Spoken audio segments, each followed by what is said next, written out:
Un lutin pouvait avoir plusieurs costumes. Un costume est une image d'un lutin dans un état ou une pose particulière. Par conséquent, lorsque l'on souhaite changer l'image d'un lutin au cours d'un programme pour le faire marcher, exploser, changer de couleur, on doit changer son costume. De manière générale, une animation est une succession plus ou moins rapide d'images fixes qui donnent l'illusion d'un mouvement. Nous allons programmer notre lutin de la manière suivante qu'il change de costume en allant au costume suivant, et cela indéfiniment. Regardons les blocs de type apparence. Nous avons un bloc qui s'appelle « Costume suivant ». Il va nous permettre de passer d'un costume à l'autre. Ainsi, il affichera le costume 1, puis 2, puis 3, etc. jusqu'au dernier, et il recommencera. Nous devrions ainsi voir notre animation.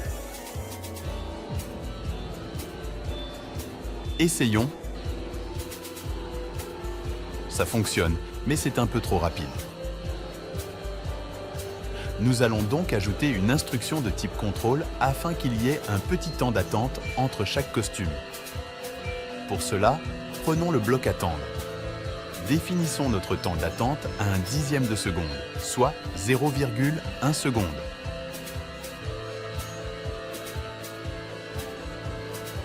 Maintenant, demandons à notre lutin d'avancer de 10 pixels à chaque fois qu'il change de costume.